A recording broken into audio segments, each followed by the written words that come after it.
కేసీఆర్కి ఒక అనూహ్యమైనటువంటి షాక్.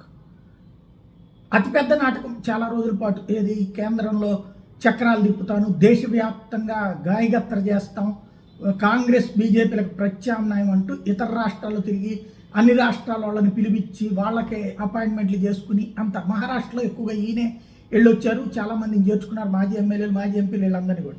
ఇప్పుడు అసలు తను ఓడిపోయిన దగ్గర నుంచి కనీసం పక్కనున్న ఆంధ్ర సంగతి కూడా చెప్పాడు. అప్పుడు ఆంధ్రాకి జనసేనకు సంబంధించినటువంటి ఆయన కూడా తీసుకున్నారు కదా, తోట చంద్రశేఖర్ని కూడా. ఈయన్ని పట్టించుకునేది లేదు, మహారాష్ట్రను పట్టించుకునేది లేదు. ప్రాంతీయ పార్టీల జాతీయ రాజకీయాలన్నీ ఇట్లాగే ఉంటాయి. వాళ్ళకి అక్కడ ఒక స్టేజ్కి వచ్చేసాక ఇంకా ఇంకా ఎదిగిపోవాలంటుంది. ఆ టైంలో జాతీయ రాజకీయాలు అంటారు. అక్కడ మూలం దగ్గర దెబ్బతింటే అర్జెంటుగా వచ్చి రాష్ట్ర రాజకీయం ముందు తమ బతుకులు చూసుకుంటారు. దానికి సాక్ష్యం చంద్రబాబు నాయుడు, ఇప్పుడు చంద్రశేఖర్.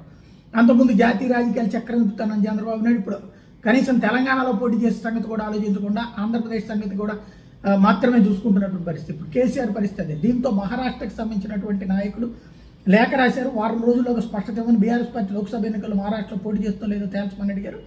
వారం రోజుల్లో స్పష్టత ఇవ్వాలని కోరారు. మాజీ ఎమ్మెల్యేలు మాజీ ఎంపీలు మహారాష్ట్రలో పార్టీ నియమించిన 6 కోఆర్డినేటర్లు కూడా సమావేశమై బీఆర్ఎస్ వైఖరితో రాబోయే ఎన్నికలు ఎలా వివరించాలో తేల్చుకోలేకపోతున్నామంటూ, లేకపోతే కనుక సీరియస్ పరిణామాలు ఎదురవుతాయంటూ హెచ్చరించారు.